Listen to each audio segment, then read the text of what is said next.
At several ancient American complexes, something unusual is built directly into their design. They are large-scale astronomical systems, integrated into the landscape, and they track a cycle most people have never heard of. A lunar cycle that takes nearly 19 years to complete. It's called the Lunar Standstill. Over time, the moon doesn't rise in the same place on the horizon. Its position shifts. Month by month, it moves a bit further to the north or to the south. Over years, that range expands until the moon reaches its most extreme radius.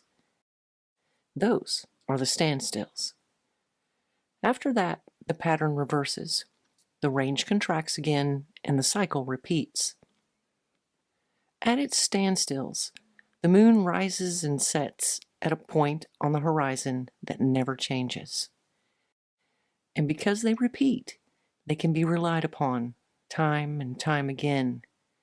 And that's the part that is important.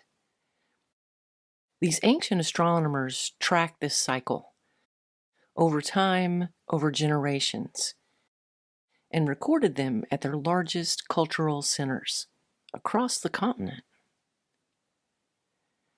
At Newark Earthworks, the pattern becomes visible. The central octagon is aligned to the lunar standstills, not approximately, but with precision, and it is repeated and confirmed.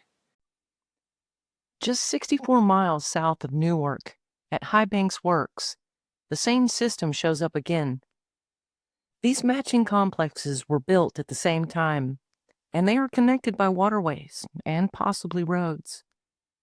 The site has been badly damaged by modern use, but the same design is unmistakable.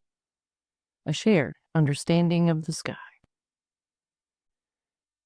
And in Colorado at Chimney Rock, the alignment is visible in the horizon itself. During the standstill, the moon rises between two stone spires. At the exact point the cycle reaches its extreme. Not geometry on the ground here, but the landscape used as a marker and viewed from a precise location. At Chaco Canyon, the pattern extends across the landscape. Multiple structures placed with the same relationship to the horizon. Not a single alignment. Their system is the foundation of the entire site. And this matters because it isn't a one-year cycle like the sun. This is a stable marker in an unstable sky. One that let them track change across a much wider span of time. Not just where the moon is tonight, but where it is within that full cycle. The sun marks the seasons, and the moon marks a longer clock, one that takes 18.6 years to complete. And the stars shift even more slowly.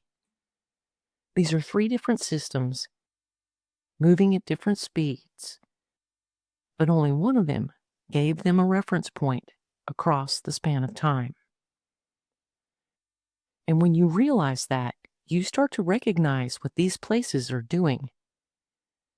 They are not just marking space, they are organizing it and passing that knowledge along to the next generation, using the same points to fix the movement of the sky to the ground.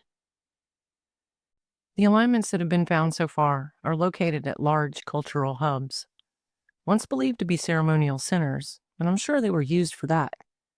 But what if they were much more? Perhaps educational centers as well, teaching and training the next generation in the arts of astronomy, engineering, and cultural tradition. These places were not just grounding the sky, but the people as well, and they may have been part of something much larger. I'm Christine, and you're watching Our Forgotten Past.